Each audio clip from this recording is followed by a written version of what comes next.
George and Reyes. Okay. Taga saan ka? Bulacan. Yes. Okay. Kamusta naman yung workshop today? Ano naman, marami naman pong natutunan dito. Kasi wala pa akong experience sa pag-bake. So, from zero? From zero? From zero. So, madali malinaw naman mag-explain sa chef team.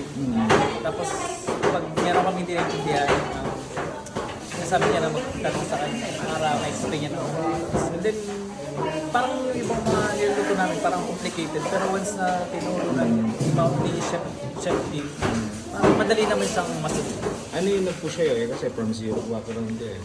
Siguro yung parang pag napapanood ko kasi yung vlog ni chef team, parang cool lang siya, parang easy lang sa kanya mag-bake. So, nung nagkaroon ng parang second day ng workshop niya, yun, parang rinab ko na kasi siyempre hindi ko alam kung baka sa susunod, wala na. Oo. Okay. So, nagpa-follow ka sa kanya. Pero hindi ka talaga nag-debate? Hindi. Okay. Ayos siya na. So, sulit ba naman? Opo. Sulit naman po kasi marami na po akong natutunan. Saan po kayo? Taga Bataan po. Bataan. Layo. Opo. Tawag dito, ma'am. Kamusta naman po yung workshop natin today dito kay Chef? Super sulit po kasi gusto ko talaga po yung hands-on. Meron ako mga na-attena na medyo nakakadismaya kasi parang interactive demo lang. Babayad ka ng mahal pero papanoorin mo lang tapos question and answer. Unlike dito, sulit yung punta, sulit yung pagod. Talagang matututo ka. Pero may recommend mo ba naman si Chef T? Yes.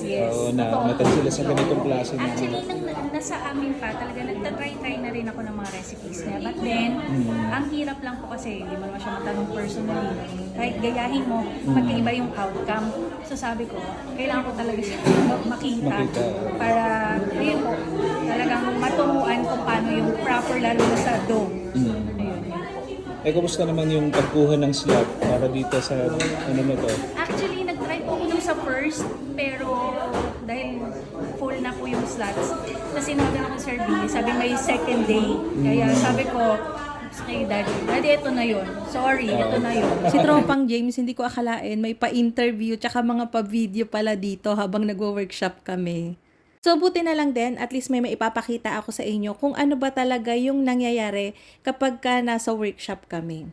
Actually, pagka may mga workshop, hindi na talaga ako humahawak ng cellphone kasi sobrang busy talaga. Unlike sa mga ibang ginagawa, breads talaga ang pinakamatrabahong ituro. Kasi ang daming gagawin, ang daming gamit na kailangan. So, ang daming proseso. Kaya kapag umpisa pa lang, sa umaga pa lang, mag-i-start pa lang kami mag-workshop, tinatanong ko yung mga students kung may idea na ba sila o gumagawa na ba talaga sila ng breads. Kadalasan ang pumapasok sa akin talagang wala pang idea, hindi pa nakakagawa. Kaya sinasabi ko na kagad sa kanila na lahat ng gagawin natin dito ay masarap, pero wag tayong mag-expect na kung sakali na hindi maganda yung korte o hindi pa maganda masyado yung itsura ng breads na magagawa nyo, ay okay lang kasi first time. Breads, bago mo makuha yung magandang itsura, magandang pagkakamolde, nagpa-practice talaga. Hindi, merong mga nakakakuha kagad, no?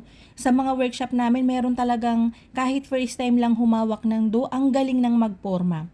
Pero meron ding hindi. Kaya nagpapauna na talaga ako na kung sakaling magkaganon, ay okay lang po yun. Talagang pinapractice yan. Pagka nagawa nyo dito, kailangan yung ulitin niya ng ulitin sa inyo. Kaya pagka may mga workshop ako, kahit demo lang, ang lagi kong tanong sa huli, kung natutunan ba o kayang gawin sa bahay. Kasi yun yung importante, hindi lang basta yung natutunan mo, kung kaya mo siyang ulitin sa bahay. Dito sa 2 araw namin ng workshop, 16 students per batch, natutuwa talaga ako kasi lahat sila nakikinig, lahat sila nakatutok talaga.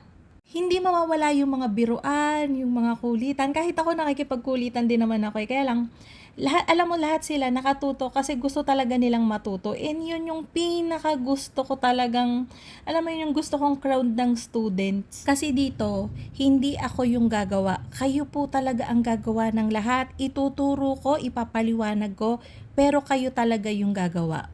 Kaya una pa lang, sinasabi ko na kagad na mag-i-start tayo pero gagabihin talaga tayo kasi gagawin natin lahat ng request nyo. Pero so far ngayon, enjoy ko talaga yung pag-workshop every time na meron.